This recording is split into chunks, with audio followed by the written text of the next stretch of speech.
এখন আমরা যদি বিশ্বাস করি যে আল্লাহর পক্ষ থেকে কোরআন নাজিল হয়েছে, তাহলে এটা তো মেনে নিতেই হবে যে কোরআনে যা আছে সব সত্য, তাই তো? আল্লাহ পাক কি মিথ্যা বলতে পারেন? নাউযুবিল্লাহ। এখন কোরআন এবং হাদিসের অনেক বিষয় আমরা প্রমাণ করতে সক্ষম হই আমাদের ক্ষুদ্র জ্ঞানে। আবার এমন অনেক বিষয় আছে যেগুলো আমরা আমাদের ক্ষুদ্র জ্ঞানে প্রমাণ করতে পারি না।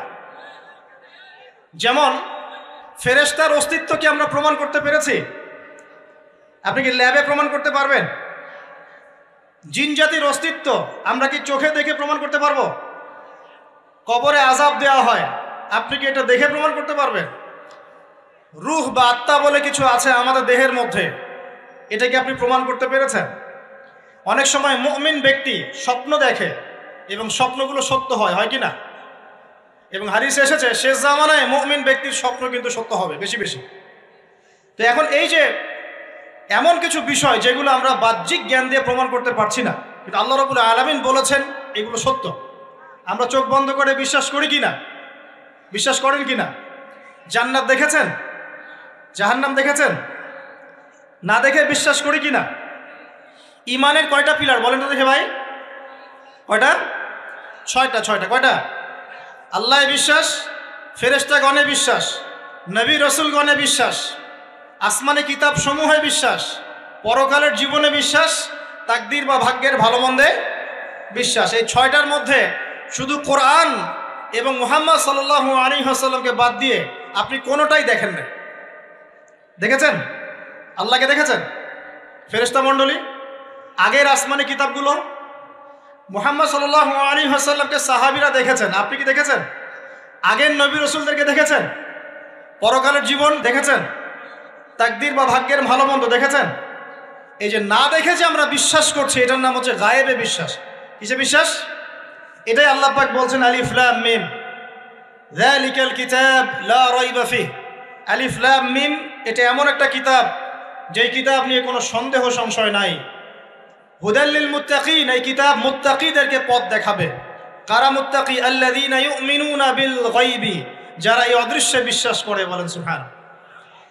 আল্লাহ পাকের আদেশ পালন করার নিমিত্তে, তার ইবাদত করার নিমিত্তে আমরা আল্লাহ পাকের এই আদেশগুলোকে না দেখেই বিশ্বাস করি। এখন কিছু মানুষ বলতে পারে তাহলে এগুলোর বৈজ্ঞানিক ব্যাখ্যা কি? উত্তর হচ্ছে এই যে কোরআন এবং হাদিসের সব কিছুকে বৈজ্ঞানিক ব্যাখ্যার মানদণ্ডে উত্তীর্ণ হয়ে আসতে হবে জরুরি না এটা। কারণ বিজ্ঞানের অনুসিদ্ধান্তগুলো সময়ে সময়ে বদলে যায়। আল্লাহ রাব্বুল আলামিনের বিধান কখনো বদলাবে না ইনশাআল্লাহ। কথা কি বুঝতে পারছেন? আর আল্লাহ রাব্বুল আলামিন আমাদেরকে অসীম জ্ঞান দিয়ে সৃষ্টি করেন নাই, ক্ষুদ্র জ্ঞান দিয়ে সৃষ্টি করেছে। আমরা আমাদের ক্ষুদ্র জ্ঞানে এতটুকু প্রমাণ করতে পারবো না। ভালো করে বোঝেন, আমরা আমাদের ক্ষুদ্র জ্ঞানে এতটুকু প্রমাণ করতে পারবো না যে আগামীকাল আপনার সাথে কি ঘটবে। বলতে পারবেন? কেউ পারবে? তো যে মানুষ তার সাথে আগামীকাল কি ঘটবে সেটাই বলতে পারছে না, সেই মানুষ কি আল্লাহ রাব্বুল আলামিনের এই মহাবিশ্বের অসীম জ্ঞানের অতল তলে ডুব দিতে পারবে? আমি বলছিলাম ইমানের 6 পিলার কি আপনি চোখে দেখেছেন? তারপরে বিশ্বাস করি কিনা ভাই? আচ্ছা, এখন আমরা এই জায়গায় ছিলাম যে আল্লাহ পাকের জ্ঞানটা অসীম। আল্লাহ পাকের জ্ঞান কি ভাই? আমি অসীমের একটা উদাহরণ দিয়ে বোঝাচ্ছি। মনে করেন এখানে আমরা যারা উপস্থিত আছি, আমরা সবাই জান্নাতে চলে গেলাম, মনে করেন, আল্লাহ কবুল করুন। জান্নাতে যাওয়ার পরে কি সময় শেষ হয়ে যাবে, না সময় আরো চলতে থাকবে? আচ্ছা, জান্নাতে যাওয়ার পরে 1 কোটি, 2 কোটি, 5 কোটি, 10 কোটি, 100 কোটি বছর পর এই জান্নাতীরা কি করবে, কি খাবে, কোথায় ঘুরবে, কোথায় ফিরবে, আল্লাহ রাব্বুল আলামিন এখনই সেটা জানেন। আলহামদুলিল্লাহ, বলেন আল্লাহু আকবার। আল্লাহকে চিনি একটু, আল্লাহ পাক এখনই সেটা জানেন, এই মুহূর্তে জানেন। যদি এখানে কোনো ভাই থাকেন, ফর এক্সাম্পল অমুক ভাইয়ের নাম আব্দুল্লাহ, এই ভাই মনে করেন জান্নাতে যাবেন ইনশাআল্লাহ, কথার কথা বলছে, কথার কথা। এখন তিনি জান্নাতে যাওয়ার 100 কোটি বছর পরে কোন হুরের সাথে কোথায় ঘুরে বেড়াবেন আল্লাহ পাক এখনই তা জানেন। আল্লাহ পাককে চিনতে শিখুন। আবার আমাদের মধ্যে আল্লাহ না করুক কেউ যদি জাহান্নামে যায়, সে ব্যক্তি জাহান্নামে যাওয়ার কোটি কোটি বছর পর কি আযাব ভোগ করবে আল্লাহ পাক এখনই এই মুহূর্তে সেটা জানেন। আলহামদুলিল্লাহ। এবং আগেও জানতেন। আল্লাহ পাকের কোনো শুরু নাই, আল্লাহ পাকের কোনো শেষ নাই। আল্লাহ পাকের কোনো শুরু নাই, আল্লাহ পাকের কোনো শেষ নাই। এমন নয় যে আল্লাহ পাক আমাদেরকে সৃষ্টি করে সৃষ্টিকর্তা হয়েছেন, রিজিক দাতা হয়েছেন, পালনকর্তা হয়েছেন, এমন নয়। সৃষ্টি করার আগে থেকেই আল্লাহ পাক সৃষ্টিকর্তা, পালনকর্তা, রিজিক দাতা সবকিছুই ছিলেন। বলেন আল্লাহু আকবার। আল্লাহ পাক একজন, তার কোনো শরীক নাই। আল্লাহ রাব্বুল আলামিনের জ্ঞান অসীম। এটার উদাহরণ হাদিসে দেওয়া হয়েছে এভাবে যে মুসা এবং খিদির আলাইহিস সালাম নৌকায় সফর করছেন, একটা পাখি এসে নদী থেকে এক ফোঁটা পানি খেয়ে চলে গেল। তখন খিদির আলাইহিস সালাম বলছেন, হে মুসা, এই পাখিটা নদী থেকে যতটুকু পানি পান করতে পেরেছে, এই পানিটুকু হচ্ছে পুরো পৃথিবীর সমস্ত মাখলুকের জ্ঞান। আর এই পুরো নদীতে যত পানি আছে, এই সাগরে যত পানি আছে, এগুলো হলো আল্লাহ রাব্বুল আলামিনের জ্ঞান। আমি কি বুঝাতে পারছি ভাই? এখন সেই আল্লাহ রাব্বুল আলামিন যখন কোনো বিষয়কে সত্য বলবেন, সেটা সত্য কিনা? আল্লাহ পাক এখন বলছেন, আমি জিন আর মানব জাতিকে শুধু আমার ইবাদত করার জন্য সৃষ্টি করেছি। তার মানে জিন সত্য কিনা? আচ্ছা, একটু বলে দেই, মানুষের মধ্যে যেমন ভালো মন্দ আছে, জিন জাতির মধ্যেও কি আছে? ভালো মন্দ আছে। দুষ্ট জিন মানুষের ক্ষতি করার চেষ্টা করে। কি করে ভাই? এবং দিন দিন কিন্তু এর প্রভাবটা বাড়ছে। তো এখান থেকে বাঁচার জন্য কিছু প্রোটেকশন আগে বলে দেই, তারপর সামনে যাই। প্রত্যেক দিন সকালে এবং সন্ধ্যায় 3 বার করে সূরা ইখলাস পড়বেন। কুল হুয়াল্লাহু আহাদ, আল্লাহুস সামাদ, লাম ইয়ালিদ ওয়া লাম ইউলাদ ওয়া লাম ইয়াকুল লাহু কুফুয়ান আহাদ। সকালে সন্ধ্যায় কয়বার? 3 বার। আর 3 বার পড়বেন সূরা ফালাক, কুল আউযু বিরাব্বিল ফালাক, এই সূরা। আর 3 বার পড়বেন সূরা নাস, কুল আউযু বিরাব্বিন নাস। এটা প্রত্যেক ফরজ নামাজের পর একবার করে পড়বেন আয়াতুল কুরসি। আয়াতুল কুরসি কোন সূরা আছে? কত নাম্বার আয়াত? মাশাআল্লাহ, 255। আল্লাহু লা ইলাহা ইল্লা হুয়াল হাইয়ুল কাইয়্যুম, এখান থেকে শেষ পর্যন্ত। আর কি করবেন? রাতের বেলা ঘুমানোর সময় পড়বেন সূরাতুল বাকারা, এর শেষের 2টা বা 3টা আয়াত। লিল্লাহি মা ফিস সামাওয়াতি ওয়া মা ফিল আরদ, এখান থেকে ফানসুরনা আলাল কওমিল কাফিরিন পর্যন্ত। নবী সাল্লাল্লাহু আলাইহি ওয়াসাল্লাম বলেছেন, রাতের বেলা কেউ যদি সূরা বাকারার শেষের এই 2টা 3টা আয়াত পড়ে ঘুমায়, সারা রাত আপনি যদি ইবাদতে থাকতেন, যে নেকি পেতেন, এটা পড়ে ঘুমানোর ফলে সেই নেকি পাবেন ইনশাআল্লাহ। এখন বলেন দেখি, কতজনের সূরা বাকারার শেষের 3টা আয়াত মুখস্থ আছে? মাশাআল্লাহ। তো এখন বলেন আমাকে, আল কোরআনের আলো ঘরে ঘরে কি জ্বলবে?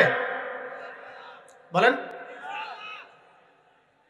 শোনেন, আমার কথা রাগ করেন না। আমরা তো সবাই চাই যে আল্লাহর কোরআন আল্লাহর জমিনে প্রতিষ্ঠা লাভ করুক, চাই কি না? তাহলে সবার আগে নিজের মধ্যে কোরআন কায়েম করতে হবে। কোথায়?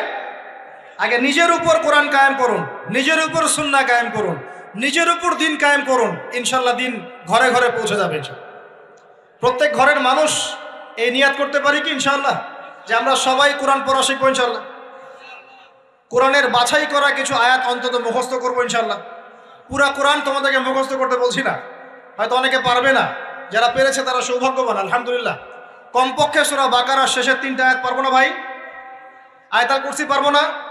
সূরা ফালাক, সূরা নাস, সূরা ইখলাস, সূরা কাফিরুন, সূরা হাশরের শেষের 3টা আয়াত, সূরা কাহাফ এর প্রথম 10 শেষ 10 আয়াত, সূরা কাহাফ প্রথম 10 শেষ 10 আয়াত, সূরা সাফফাত এর প্রথম 10 আয়াত, সূরা আর রহমান, সূরা ইয়াসিন, সূরা মুলক।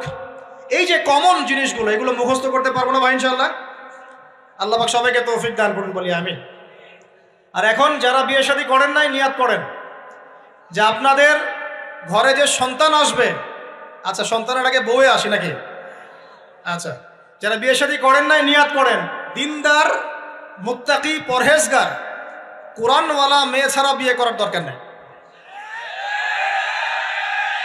বাস বাস বাস বাস বাস। শোনেন, এর মানে এই নয় যে খালি মাদ্রাসার মেয়েদেরকে বিয়ে করবেন, বরং এমন অনেক দিনী বোন আছেন আমাদের, স্কুল কলেজ ইউনিভার্সিটিতে পড়েন, তারা অনেক বেশি দিন চর্চা করেন। মাশাআল্লাহ। আমি বলেছি কোরআনওয়ালা, দিনদার, পর্দাশীল নারী বিয়ে করবেন। এবং দ্বিতীয় নিয়াত করেন, যে সন্তানই হবে কমপক্ষে একটা সন্তানকে হাফেজে কোরআন বানাবেন ইনশাআল্লাহ, একটা সন্তানকে আলেম বানাবেন ইনশাআল্লাহ। আপনার মেয়ে হলে সেই মেয়েকে আয়েশা রাদিয়াল্লাহু আনহার মতো বানান ইনশাআল্লাহ। আপনার ছেলে হলে আপনার ছেলেকে আবু বকর, ওমর, ওসমান, আলী রাদিয়াল্লাহু আনহুম আজমাইন তাদের আদর্শে করে তোলেন ইনশাআল্লাহ। পারা যাবে না ভাই? যখন ঘরে ঘরে কোরআনওয়ালা মানুষ তৈরি হবে না, আল্লাহর জমিনে আল্লাহর দিন এমনি প্রতিষ্ঠা হয়ে যাবে ইনশাআল্লাহ। বাতিল কোন দিক পালিয়ে যাবে ঠিক নাই? সবকিছু শেষ আছে না বলেন তো? সব কিছু শেষ আছে। নমরুদ আছে না নাই? দুনিয়াতে আছে। মানুষ তার নামও স্মরণ করে। যখন সে দুনিয়া ছিল মনে হচ্ছিল দুনিয়াটাই তার, তখন মনে হচ্ছিল কি দুনিয়াটাই নমরুদের। ফেরাউন দুনিয়া আছে না নাই? আছে। তার নামও কি মানুষ স্মরণ করে? যখন ফেরাউনের রাজত্ব ছিল, যুগ ছিল, তখন মনে হতো যে পুরো দুনিয়াটাইও। কথা বুঝতে পারছেন না? এরকম প্রত্যেক যুগে যুগে। আজ জাতির নাম শুনেছেন? আজ জাতি এই তাল গাছের সমান লম্বা চওড়া ছিল এক একজন। বিশ্বাস করছেন না? তাল গাছের সমান লম্বা চওড়া ছিল এবং পাহাড় কেটে কেটে তারা বাড়িঘর নির্মাণ করত। তাদের কাছে আল্লাহ পাক নবী হিসেবে পাঠিয়েছিলেন হুদ আলাইহিস সালামকে। কোন নবী? সূরা হুদ পড়ে দেখবেন। আপনি যদি কবিতা, সাহিত্য, ছন্দ এগুলো পছন্দ করেন তাহলে সূরা হুদ আপনার জন্য। সুবহানাল্লাহ। আপনি যদি কবিতা, সাহিত্য, ছন্দ, বালাগাত পছন্দ করেন, সূরা আর রহমান আপনার জন্য, সূরা হুদ আপনার জন্য, সূরা শুআরা এগুলো আপনার জন্য। এত চমৎকার কাব্যিক বিন্যাস আছে, মানে কবিতার ছন্দে ছন্দে উপন্যাস ব্যাখ্যা করা হয়েছে বলে। সুবহানাল্লাহ। মানুষ তো কোরআনকে মূল্যায়ন করে না। আমি লাস্ট জুমার খুতবার একটা লেকচারে বলেছিলাম, সূরা ইউসুফ, এই যে এখন সারা বিশ্বে অর্থনীতি নিয়ে যে কত কথা হচ্ছে, অর্থনৈতিক সংকট, এটা সেটা বলা হচ্ছে না, সবার ঘরে ঘরে এগুলো আলোচনা হয় তো মাশাআল্লাহ। আপনি বিশ্বাস করেন সূরা ইউসুফের মাত্র 4টা আয়াতের মধ্যে আল্লাহ পাক এই পুরো বিশ্বের অর্থনৈতিক সমস্যার সমাধান দিয়ে দিয়েছে। বলে দেব কি সমাধান? পরে বলছি। আগে আপনাদের এই পয়েন্টটা শেষ করি। ঘরে ঘরে কোরআনওয়ালা মানুষ তৈরি হবে তো ইনশাআল্লাহ। আল্লাহ কবুল করুন, বলি আমিন। কোরআনের এই বিশেষ সূরাগুলো মুখস্থ করতে পারবো তো ইনশাআল্লাহ ভাই? এগুলো নিয়মিত চর্চা করলে আপনাকে দুষ্ট জিন, জাদু, বদনজর এগুলো গ্রাস করবে না ইনশাআল্লাহ। আরেকটা বইয়ের নাম বলে দেই, বই কিনবেন। আমি যে প্রত্যেকটা লেকচারে একটা একটা করে 2টা করে বইয়ের নাম বলি, বইগুলো কিনবেন আল্লাহর রাস্তায়। আজকে শুধু একটা বইয়ের নাম বলবো না, আজকে আমি এমন একজন রাইটারের নাম বলে দিব যে রাইটারের সবগুলো বই বাসায় কিনবেন আপনারা ইনশাআল্লাহ। যদি আপনি এই রাইটারের, এই আলেমের সবগুলো বই বাসায় রাখতে পারেন এবং চর্চা করতে পারেন, ইনশাআল্লাহ আপনি সিরাতুল মুস্তাকিমেই থাকবেন ইনশাআল্লাহ। আমি আপনার জিম্মেদার হচ্ছি ইনশাআল্লাহ। যদি আপনি পথভ্রষ্ট না হয়ে যান, এই বইগুলোতে এত চমৎকার করে গাইডলাইন দেয়া আছে, আপনি ইনশাআল্লাহ সঠিক পথেই থাকবেন। নামটা বলে দিব। সবার প্রিয় আলেম, পুরো বিশ্বের, শুধু বাংলাদেশের নয়, অন্যতম একজন প্রিয় আলেম, বিদগ্ধ আলেমে দ্বীন আল্লামা মুফতি তকি উসমানী দামাত বারাকাতুহু। নাম শুনেছেন? এই নামটা শুনেছেন? আচ্ছা, তার অনেক বই আছে, প্রায় 200, 300, 400। সবগুলা বই বাসায় কিনবেন ইনশাআল্লাহ। ইবাদত নিয়ে বই আছে, মুআমালাত নিয়ে বই আছে, তাসাউফ নিয়ে বই আছে, জিকির নিয়ে বই আছে, অর্থনীতি নিয়ে বই আছে, ওয়ার্ল্ড অ্যাফেয়ার্স নিয়ে বই আছে, প্রতিটা সাবজেক্ট ধরে ধরে বই আছে। কোথায় পাবেন? এই তো অনলাইনে অনেক বুকশপ আছে না, এগুলোতে পাবেন। বাংলা বাজারে ঢাকায় পাবেন। এগুলো অনুবাদ হয়ে গেছে আলহামদুলিল্লাহ। এবং বাংলাদেশে অনেক স্টুডেন্ট আছে তার হাতে গড়া। তাদের এলেম, তাদের আমল, তাদের আখলাক দেখলে পরকালকে চেনা যায় মাশাআল্লাহ। বই কিনতে পারবেন তো একটু ইনশাআল্লাহ? আরে ভাই, ইউনিভার্সিটির ক্যান্টিনে বসলেই তো 100 টাকা শেষ হয় আপনার। আর ক্যান্টিনে যদি বোরখাওয়ালা কাউকে নিয়ে বসেন তাহলে তো শেষ। এখন সহি প্রেম করে মানুষ। এক ভাই প্রশ্ন করেছে সেদিন, কালকেই, যে সে দিনের পথে ফিরে এসেছে কিন্তু তার গার্লফ্রেন্ডকে ভুলতে পারে না। তো বলছে, ভাই তাকে দাওয়াত দেওয়ার খাতিরে হলেও কি ফোনে কথা বলা যাবে? কি উত্তর দিব বলেন? আপনি পবিত্র হতে যাচ্ছেন কি না? পবিত্র হতে যাচ্ছেন, পবিত্র পথে আসতে চাচ্ছেন, তাহলে অপবিত্র পথে আবার কেন ফিরে যাবেন? এগুলো কি হালাল না হারাম? আল্লাহ পাক বলেছেন, লা তাকরাবু জিনা, জিনার ধারের কাছেও যেও না, ধারের কাছেও যেও না। দেখেন, এই একই কথা আল্লাহ পাক আদম এবং হাওয়া আলাইহিস সালামকে এইরকম শব্দে বলেছিলেন, ওয়ালা তাকরাবা হাযিহি শাজারা, তোমরা এই গাছের ফল খেও না এমন নয়, তোমরা এই গাছের কাছেও যেও না। আমার কথা কি বুঝতে পারছেন? মানে এই বাঁশ অতিক্রম করে এসো না এমন নয়, এই বাঁশের কাছেও বসবে না। বুঝতে পারছেন কথা? একইভাবে আল্লাহ বলছেন ওয়ালা তাকরাবু জিনা, তোমরা জেনা করো না এমন নয়, জেনার কাছেও। ফিজিক্যাল রিলেশন তো অনেক দূরের কথা, হারাম। আপনি ফোনেও কথা বলবেন না, আল্লাহ পাক তৌফিক দান করুন। আপনি যদি পবিত্র থাকতে পারেন ইনশাআল্লাহু তাআলা আল্লাহ পাক আপনাকে আপনার উপযুক্ত পাত্রী দিবেন ইনশাআল্লাহ। আর যদি আপনি পবিত্র থাকতে না পারেন, এমন হতে পারে হয়তো আপনি পবিত্র কাউকে পান নাই, হতে পারে কি না? আচ্ছা প্রিয় ভাইয়েরা, বইটা কিনবেন, বইটার নাম, দোয়ার বইটার নাম হলো হিসনুল মুসলিম। কি নাম? হিসনুল মুসলিম। যদি কিনতে না পারেন ওই যে প্লে স্টোরে ঢোকেন, প্লে স্টোরে ঢুকে দেখবেন যে একটা অ্যাপস আছে হিসনুল মুসলিম। এখানে যতগুলো দোয়া আছে সবগুলো দোয়া আগামী 1 বছরের মধ্যে মুখস্থ করবেন। রাজি আছেন কিনা? আর এখানে সকাল সন্ধ্যায় পড়ার জন্য কিছু দোয়া আছে, সকাল সন্ধ্যায় পড়ার। এই দোয়াগুলো আল্লাহর ওয়াস্তে মুখস্থ করবেন, পারবেন ইনশাআল্লাহ? আল্লাহ তৌফিক দান করবেন। আমি আর একটা আমল বলে দিব, তারপর সামনে যাব। সেটা হলো 5 ওয়াক্ত নামাজ তো পড়েন মাশাআল্লাহ, নাকি? কারা কারা নামাজ 5 ওয়াক্ত পড়েন হাত তোলেন দেখি। আলহামদুলিল্লাহ, মাশাআল্লাহ, হাত নামান। আর যারা নামাজ পড়েন না তাদেরকে আমি একটা হাদিস শোনাবো, একটা হাদিস শুনবেন। নবী সাল্লাল্লাহু আলাইহি ওয়াসাল্লাম বলেছেন, ক্বালা নবী সাল্লাল্লাহু আলাইহি ওয়াসাল্লাম বাইনাল আবদি ওয়া বাইনাল কুফরি ওয়াশ শিরক তারকুস সালাহ। আল্লাহ পাকের বান্দা আর একজন কাফের মুশরিকের মধ্যে পার্থক্যই হচ্ছে নামাজ। আল্লাহ পাকের বান্দা মানে মুমিন মুসলিম এবং একজন কাফের মুশরিকের মধ্যে পার্থক্য কি? মান তারাকা সালাতান মুতাআম্মিদান ফাকাদ বারিয়াত মিন যিম্মাতিল্লাহ। কেউ যদি ইচ্ছাকৃতভাবে তার উপর ফরজ নামাজকে ছেড়ে দেয়, সে যেন আল্লাহ পাকের জিম্মেদারি থেকে মুক্ত হয়ে গেল। অন্য হাদিসে আছে মান তারাকা সালাতান মুতাআম্মিদান ফাকাদ কাফার। কেউ যদি ইচ্ছা করে নামাজ ছেড়ে দেয়, সে ব্যক্তি কুফরি করলো। বলি নাউজুবিল্লাহ। আমরা কি কুফরি করতে চাই নাকি ভাই? নামাজের কথা বলেছি, 5 ওয়াক্ত নামাজ কারা কারা পড়েন না হাত তোলেন এবার। আচ্ছা, লজ্জার কিছু নাই। এখন আমার সাথে তওবা করেন, আমার সাথে তওবা করেন, বলেন আস্তাগফিরুল্লাহ আল্লাযী লা ইলাহা ইল্লা হুয়াল হাইয়ুল কাইয়্যুম ওয়া আতুবু ইলাইহি।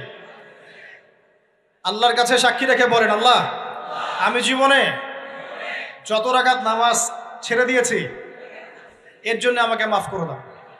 ইনশাআল্লাহ আগামী জীবনে আমি বিনা ওজরে 1 ওয়াক্ত নামাজও বাদ দিব না ইনশাআল্লাহ। রাজি আছেন ইনশাআল্লাহ? বাস এই একটা নসিহত যদি আজকে আপনারা আমল করতে পারেন, ইনশাআল্লাহ আজকের মাহফিল সফল। পারা যাবে? আর বই কিনতে বললাম 1 নাম্বার কোন বই বলেন? হিসনুল। আর কোন আলেমের নাম বলেছি? আল্লামা, জুড়ে বলেন। তার অনেকগুলো বই আছে, কেনার চেষ্টা করবেন তো ইনশাআল্লাহ। আল্লাহ পাক তৌফিক এনায়েত করুন, বলি আমিন। তাহলে আমরা সূরা যারিয়াতের 56 নম্বর আয়াতে কি শিখেছি ভাই? আল্লাহ রাব্বুল আলামিন আমাদেরকে সৃষ্টি করেছেন কেন? তার ইবাদত করার জন্য আছে। এখন আমাকে বলেন যে আল্লাহ পাকের ইবাদত করার জন্য আল্লাহ পাক এই দুনিয়াতে আমাদেরকে কত বছর সময় দিয়েছেন বলেন দেখি। সর্বোচ্চ কত হবে? সর্বোচ্চ 60, 70, 100 হতে পারে। এই তো। আমরা কি চিরস্থায়ী থাকবো এখানে না চলে যাব? আচ্ছা, দুনিয়ার জীবনটা তাহলে কি? আল্লাহ পাক বলছেন আল্লাযী খালাকাল মাউতা ওয়াল হায়াতা লিয়াবলুয়াকুম আইয়ুকুম আহসানু আমালা। আল্লাহ পাক জীবন মৃত্যু সৃষ্টি করেছেন কেন? আল্লাহ পাক পরীক্ষা করার জন্য যে এই দুনিয়ার জীবনে আমলে কে শ্রেষ্ঠ, আমলে কে শ্রেষ্ঠ। দুনিয়ার জীবনে আসার উদ্দেশ্য পেয়েছি আল্লাহর ইবাদত করা, এখন পেলাম আল্লাহ জীবন মৃত্যু কেন সৃষ্টি করেছেন? আমলে পরীক্ষা করার জন্য যে কে শ্রেষ্ঠ হচ্ছে। আমাদের উদ্দেশ্য কি? আমাদের উদ্দেশ্য হচ্ছে পুলসিরাত পার হয়ে জান্নাতে যাওয়া। উদ্দেশ্য কি? পুলসিরাত পার হয়ে জান্নাতে যাওয়া। সূরা আলে ইমরানের 185 নম্বর আয়াতে আল্লাহ পাক বলেছেন কুল্লু নাফসিন যায়িকাতুল মাউত, প্রত্যেকটা নফস মৃত্যুর স্বাদ গ্রহণ করবে। এরপর কিয়ামতের মাঠে তাদের আজর তাদেরকে পূর্ণ মাত্রায় বুঝিয়ে দেওয়া হবে। আল্লাহ পাক বলছেন ফামান যুহজিহা আনিন নারি ওয়া উদখিলাল জান্নাতা ফাকাদ ফাজ। ওই দিন যে ব্যক্তিকে জাহান্নাম থেকে বাঁচানো হবে এবং জান্নাতে প্রবেশ করানো হবে সেই ব্যক্তি হচ্ছে সফল। কথা ঠিক কিনা? তাহলে উদ্দেশ্য পেলাম তো, আমাদের গন্তব্য পেলাম তো। আমাদের গন্তব্য কি তাহলে? জান্নাত। এখন এই দুনিয়ার জীবনে আমরা সর্বোচ্চ হয়তো 100 বছর বাঁচবো, আল্লাহ ভালো জানেন, তাই তো? এই দুনিয়ার জীবনের এই হায়াতের সবচেয়ে ইম্পর্টেন্ট টাইমটা কোনটা বলেন? সবচেয়ে ইম্পর্টেন্ট টাইম কোনটা? যৌবন কি না? যৌবন কাকে বলে? যৌবন কাকে বলে? কত বছর থেকে কত বছর পর্যন্ত? 20 থেকে 40, বা 15 থেকে 40, বা 20 থেকে 50, এই তো? আচ্ছা, এই বয়সের মধ্যে কারা কারা আছেন হাত তোলেন দেখি। মাশাআল্লাহ, সবাই তো দেখে এই বয়সে, হাত নামান। এখন এই বয়স সম্পর্কে আগে 2টা হাদিস শোনেন, আমার দিকে তাকান, তারপরে আমি বলছি অবস্থা কি, করণীয় কি। আমি বলেছি যুবকদেরকে কিছু নসিহত করবো আজকে, নিয়াত করেছি, ঠিক আছে ভাই? আচ্ছা, যুবকদের সম্পর্কে প্রথম হাদিস, রাসূল সাল্লাল্লাহু আলাইহি ওয়াসাল্লাম বলেছেন, কিয়ামতের মাঠে মানুষ যখন উঠবে, আমরা উঠবো কি না? আচ্ছা, নাকি উঠবো না? যারা আগুনে পুড়ে গেছে তারা উঠবে কি না? যারা পানিতে ডুবে গেছে, যাদের লাশও খুঁজে পাওয়া যায় নাই, উঠবে কি না? উঠবে। আচ্ছা, যখন মানুষ উঠবে তখন তাকে 5টা প্রশ্ন করা হবে। কয়টা ভাই? এই 5টা প্রশ্নের আগে সে তার পা সামনেও ফেলতে পারবে না, পিছনেও ফেলতে পারবে না। আমরা কি একটু চিন্তা করতে পারছি কত ভয়ঙ্কর হবে বিষয়টা? এই সামান্য গরমে আমাদের অবস্থা খারাপ, সূর্য সেদিন সামনে নিচে, আর মানুষ উঠে দাঁড়িয়ে আছে, তাদেরকে 5টা প্রশ্ন করা হবে। যতক্ষণ পর্যন্ত প্রশ্নের উত্তর দিতে পারছে না, সামনেও যেতে পারবে না, পিছনেও আসতে পারবে না, পা নড়াতে পারবে না। 1, তোমার পুরো জীবনটা তুমি কোন কাজে ব্যয় করেছো? উত্তর কি রেডি আছে আমাদের কাছে? আমরা কি বলতে পারবো, হে আল্লাহ, আমরা আমাদের পুরো জীবন তোমার ইবাদত করে কাটিয়েছি? 2, তোমার যৌবন স্পেশালি তুমি কোন কাজে ব্যয় করেছো? তোমার যৌবন তুমি স্পেশালি কোন কাজে ব্যয় করেছো? যুবকরা কি উত্তর দেওয়ার জন্য প্রস্তুত আছে যে আমাদের যৌবন আমরা আল্লাহর পথে কাটিয়েছি? সবাই কি বলতে পারবো? 3 নাম্বার, তোমার রিজিকের উৎস কি ছিল? কোন পথে সম্পদ অর্জন করেছো? 4 নাম্বার, কোন পথে সম্পদ ব্যয় করেছো? কোন কোন খাতে সম্পদ ব্যয় করেছো? আমরা কি আমাদের আয় এবং ব্যয়ের হিসাব দেওয়ার জন্য প্রস্তুত? 5, তোমাকে আমি যে জ্ঞান দিয়েছিলাম সেই জ্ঞান অনুযায়ী আমল করেছো কিনা? আল্লাহ পাক আমাকে আপনাদের সবাইকে তৌফিক দান করুন, জানা অনুযায়ী আমল করার তৌফিক দান করুন। এই 5টা প্রশ্নের মধ্যে যৌবনকাল ইম্পর্টেন্ট কিনা ভাই? গুরুত্বপূর্ণ কিনা? মাথায় রাখি। সামনে একটা হাদিস শুনুন, রাসূল সাল্লাল্লাহু আলাইহি সাল্লাম বলছেন, কে এই কিয়ামতের মাঠেই 7 শ্রেণীর মানুষকে আল্লাহ পাক বিশেষ মেহমানদারির ব্যবস্থা করবেন, আরশের ছায়ায় ছায়া দিবেন ইনশাআল্লাহ। কোথায় ছায়া দিবেন?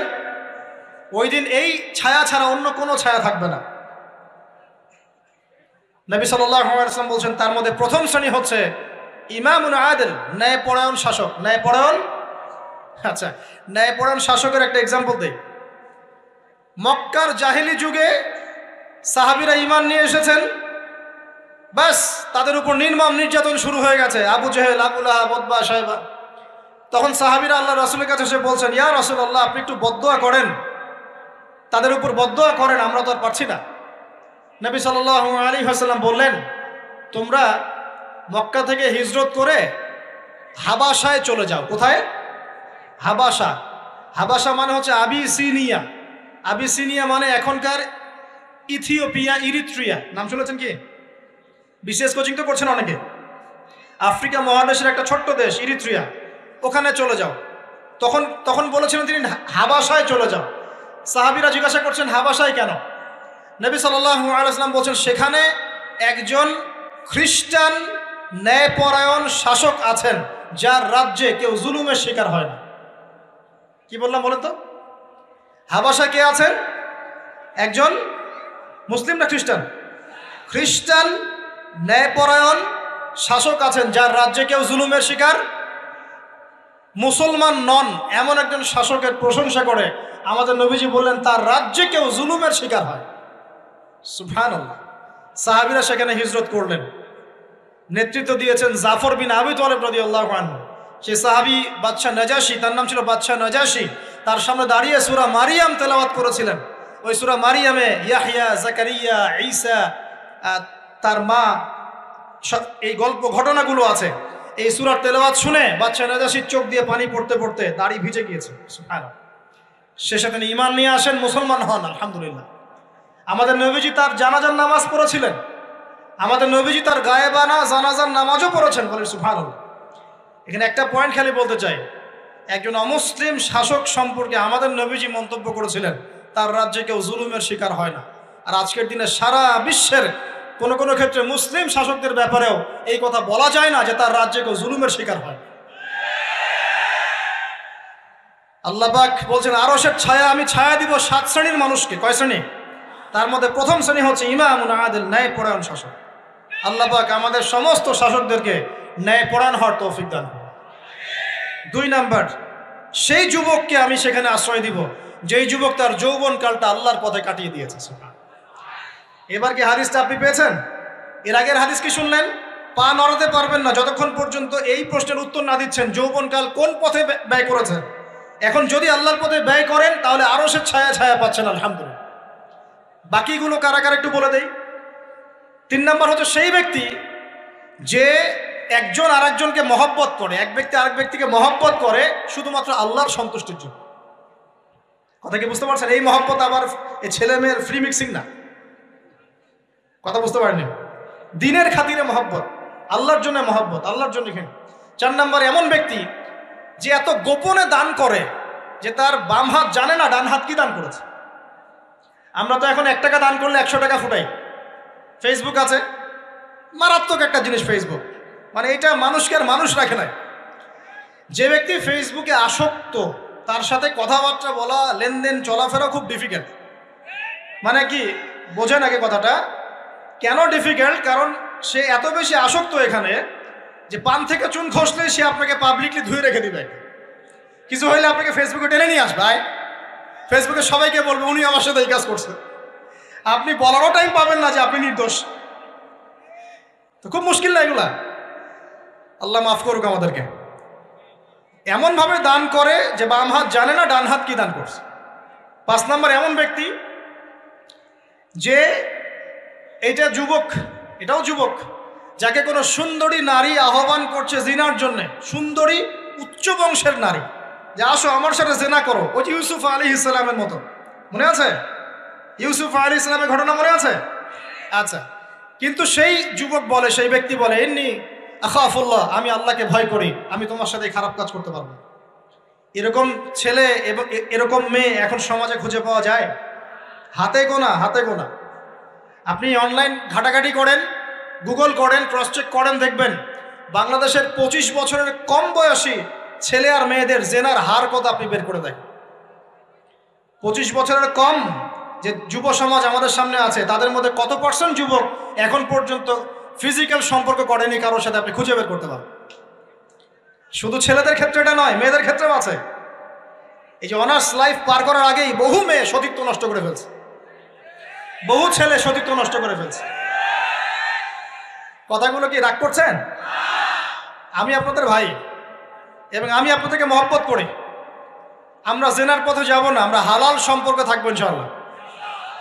যখন আপনি জেনায় চলে যাবেন আপনার কলব থেকে আল্লাহ নূর নষ্ট হয়ে যাবে। এটা এমন একটা পাপ যেটা করার পর মানুষ আল্লাহর সামনে মাথা তুলে দাঁড়াতে পারে না, লজ্জায় চোখ নেমে যায়, ইবাদতে স্বাদ পায় না। যখন হারাম সম্পর্কে, ফ্রি মিক্সিং, এগুলোতে মানুষ থাকে, ইবাদতে মানুষ স্বাদ পায় না। দিনের পর দিন ইবাদত করে মনোযোগ আসে না, মন লাগে না, চোখ দিয়ে একটু পানি বের হয় না, আল্লাহর জন্য কাঁদতে পারে না, কারণ মনের মধ্যে তো নূর নাই। আর যখন একটা মেয়ে বেপরদায় থাকে, অনেক ইবাদত করলেও তার এই বেপরদায় থাকার কারণে সমাজের বহু মানুষের চোখের জেনা হয়ে যায়। এতে করে ওই সব মানুষের পাপের ফল এই মেয়েটাকে ভোগ করতে হয় এবং মানুষের চোখের বদনজর লাগে, ওই মেয়ে অসুস্থ হয়ে পড়ে মানসিকভাবে, শারীরিকভাবে।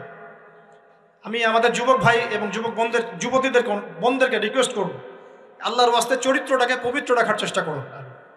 আল্লাহ পাক তৌফিক দান করুন। এই যুবককে আল্লাহ পাক আরশের ছায়া ছায়া দিবেন যে একটা মেয়েকে পেয়েও আল্লাহর ভয় তাকে ভোগ করে নাই। আল্লাহ পাক এরকম যুবক ঘরে ঘরে তৈরি করুন। তাহলে কি করবেন ভাই? হালাল উপার্জনের ব্যবস্থা করবেন, ব্যাস সরাসরি বিয়ে করে ফেলবেন। পরিবারকে বোঝানোর চেষ্টা করবেন, না বুঝলে আন্দোলন শুরু করবেন যে আমি জেনা করতে চাই না, আমি বিয়ে করতে চাই, বিয়ে আমার দেওয়ানি লাগবো, এরকম। ব্যাস তারপর দেখবেন বাপ মা কেমন করে বিয়ে না দেয়। আল্লাহ সাহায্য করবে ইনশাআল্লাহ। আল্লাহ আমাদের যুবক ভাইদেরকে চরিত্র হেফাজত করার স্বার্থে বিয়েকে সহজ করে দিন। আমি আবার কাউরে নিয়ে পালায় যায় না, ওই কাজ করতে যায় না কিন্তু আবার, ঠিক আছে? কারণ এভাবে কোর্টে গিয়েও যদি একটা মেয়ে বিয়ে করে, এই বিয়ের জায়েজ না জায়েজ নিয়ে অনেক কথা আছে। অতএব এইসব ঝুঁকির মধ্যে যাবেন না, বাসায় বোঝানোর চেষ্টা করবেন। আর এক শ্রেণীর ব্যক্তি আছে যাদেরকে আল্লাহ পাক আরশের ছায়া ছায়া দিবেন। তারা কারা? যারা গোপনে আল্লাহকে স্মরণ করে কাঁদতে পারে। বলি সুবহানাল্লাহ। এখন এই দুটো হাদিসের মধ্যে যুবকদের অবস্থান কি পেয়েছেন? আচ্ছা, আরেকটা শোনাই এবার। নবী সাল্লাল্লাহু আলাইহি ওয়াসাল্লাম বলেছেন, 5টা জিনিস আসার আগেই 5টা বিষয়কে মূল্যায়ন করো। 1, তোমার বার্ধক্য আসার আগেই তোমার যৌবনকে মূল্যায়ন করো। যৌবনের গুরুত্ব পেলেন তো এবার? তোমার মৌত আসার আগেই তোমার জীবনকে মূল্যায়ন করো। অসচ্ছলতা আসার আগেই সচ্ছলতাকে মূল্যায়ন করো। অসুস্থতা আসার আগেই সুস্থতাকে মূল্যায়ন করো। এবং এই যে কথাটা বললাম যে তোমার বার্ধক্য আসার আগেই যৌবনকালটাকে মূল্যায়ন করো। এই হাদিসগুলোর মধ্যে আমরা সংক্ষিপ্ত পরিসরে যৌবনকালের গুরুত্ব পাচ্ছি কিনা ভাই? এখন এই যৌবনকালটা আমাদের কাটানো উচিত আল্লাহ পাকের ইবাদতের মধ্য দিয়ে। এই যৌবনকালটা আমাদের কাটানো উচিত কয়েকটা বিষয়ের মধ্য দিয়ে। তার মধ্যে আমি 10টা পয়েন্ট আপনাকে বলবো। কয়টা ভাই? 10টা। 1, এই যৌবনকালে সবার আগে আমাদের কর্তব্য হচ্ছে দ্বীনের ইলম অর্জন করা। কি করা ভাই? দ্বীনের ইলম অর্জন বলতে আমি কি বোঝাচ্ছি? দ্বীনি ইলম অর্জন বলতে আপনাকে আমি বোঝাচ্ছি যে কমপক্ষে কোরআনটুকু তেলাওয়াত করতে শিখুন, হাদিসগুলো পড়তে শিখুন, ইসলামী বইপত্র পড়াশোনা করুন, পাশাপাশি জেনারেল সাবজেক্টগুলো পড়াশোনা করুন। এদিকে আপনি এগিয়ে যান, এদিকেও এগিয়ে যান, দুই দিকে আগাতে থাকেন। এর পাশাপাশি বরেণ্য ওলামায়ে কেরামদের সোহবতে থাকার চেষ্টা করেন। যারা রিনাউন্ড এবং বরেণ্য ওলামায়ে কেরাম, তাদের সোহবতে থাকার চেষ্টা করেন। ইলম অর্জনের অনেক ধাপ আছে। শুরু করেন কোরআন তেলাওয়াত দিয়ে, তারপরে আস্তে আস্তে হাদিসে যান, কোরআনের তাফসিরে যান, ইতিহাস পড়েন, ইসলামের ইতিহাস পড়েন, ইসলামিক অর্থনীতি পড়েন, রাসূলের জীবনী সিরাত পড়ে দেখেন, ইসলামিক ফিকহের বইগুলো পড়ে দেখেন। আস্তে আস্তে গ্র্যাজুয়ালি আপনি সামনে যান। এই সিলেবাসটা আপনি কোত্থেকে পাবেন? এই সিলেবাসটা দেখবেন প্রত্যেক জেলায় জেলায় বরেণ্য কওমি ওলামায়ে কেরাম আছেন না, তাদের সাথে পরামর্শ করবেন, আপনাকে সুন্দর সিলেবাস করে দেবে ইনশাআল্লাহ। এইভাবে আপনি পড়াশোনা করবেন এবং ওস্তাদের সাথে থেকে পড়াশোনা করবেন। একা একা সব কিছু করা যায়? একা একা সব কিছু করা যায় না। একটা সিলসিলা লাগে, একটা ওস্তাদের সোহবত লাগে নাকি? একা একা কি কোরআন সুন্নাহ সব বুঝে ফেলতে পারবেন আপনি? তাই মনে হয়? কখনোই না। অতএব বরেণ্য আলেমদের সোহবতও লাগবে, আবার আপনার চেষ্টাও লাগবে। আল্লাহ পাক তৌফিক দান করুন। এই যৌবনকালের প্রথম কাজ কি ভাই? ইলম অর্জন করা। 2 নম্বর, এই যৌবনকালে আমরা যে পরিমাণ ফিজিক্যালি ফিট থাকি, শরীরে শক্তি থাকে, উদ্যম থাকে, আমাদের বয়সটা 40-50 হয়ে গেলে সেটা থাকবে না। থাকবে? অতএব এই যৌবনকালে বেশি বেশি ইবাদত করতে থাকেন। আল্লাহ পাক তৌফিক দান করুন। এই যৌবনকালে 5 ওয়াক্ত নামাজ তো পড়বেনই, এর পাশাপাশি নফল নামাজগুলো পড়ার চেষ্টা করুন। এর পাশাপাশি আপনি চেষ্টা করবেন তাহাজ্জুদের ওয়াক্তে একটু নামাজ পড়ার জন্য, কমপক্ষে 2 রাকাত, কমপক্ষে 2 রাকাত, অ্যাটলিস্ট 2 রাকাত নামাজ তাহাজ্জুদের সময় পড়ার চেষ্টা করি। আল্লাহ আমাকে তৌফিক দেখ, আপনাদের সবাইকে তৌফিক দান করুন। ওই সময় আপনি যে দোয়াই করবেন আল্লাহর কাছে কবুল হবে ইনশাআল্লাহ। যে দোয়াই করবেন আল্লাহ কবুল করবেন ইনশাআল্লাহ। যদি আপনার রিজিকটা কি হয়? হালাল হয়। হারাম রিজিক দিয়ে ইবাদত কবুল হয়? হারাম রিজিকের দোয়া কবুল হয়? কবুল হয় না। 3 নাম্বার, এই যৌবনকালে আমরা রাসূলের সুন্নতের উপর বেশি আমল করবো ইনশাআল্লাহ। করা যাবে ইনশাআল্লাহ? তাহলে নিয়াত করতে পারি যে ইনশাআল্লাহ চেহারাগুলো পরিবর্তন হবে। চেহারা পরিবর্তন মানে কি? হ্যাঁ, রাখা যাবে না? এখনো গজায় নাই। প্রত্যেক সপ্তাহে আপনাকে নবীর সুন্নতের উপর এরকম করে কুরবানি এবং জবাই করতে কে বলেছে?